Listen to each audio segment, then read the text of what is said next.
Well, if I wasn't born into it, I wouldn't be doing it basically because I had absolutely no interest in farming as a kid.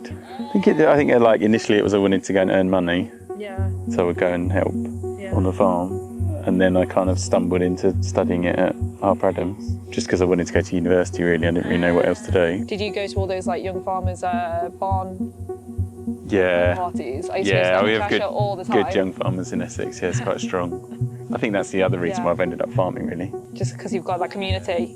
Yeah. Was that around for your dad? Yeah, so mine and Beth's parents both met through young farmers as well. Oh, really? So, yeah, met Beth at a steam rally. Yeah. That's so good. Days, get away! I'll see you now, is the trouble?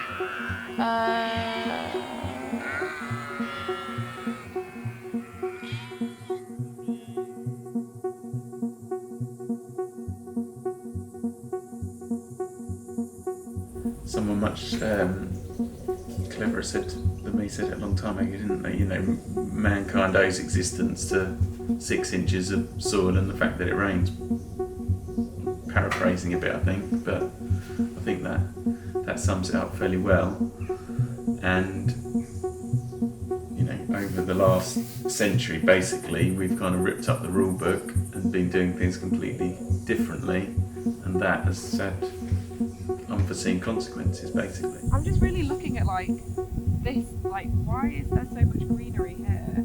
You know, you can look at them and see they look totally different. It's a different type strains of wheat, isn't it, and varieties.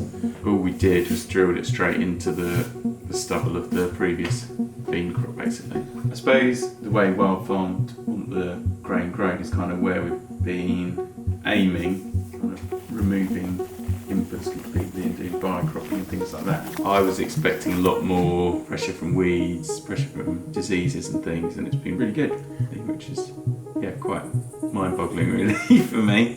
The thought of growing a crop of wheat without the sort of what we call pre-emergence herbicides and stuff would bring me out in a cold sweat, basically.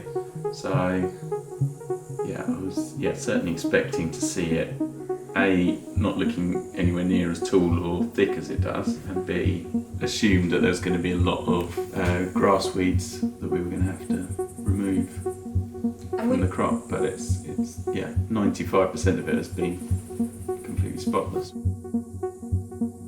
The only advice I can ever remember my dad giving me is don't be a farmer. I feel like that's fairly indicative of what a lot of people say.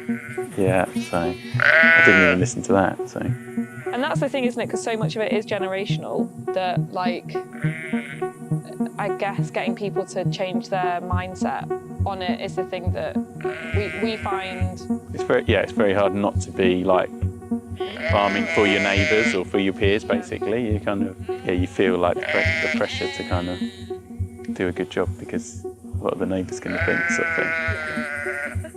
Yeah, we don't worry too much about that.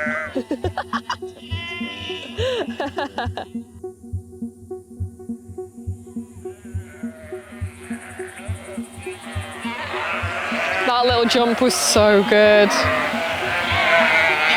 yeah, well done, yeah.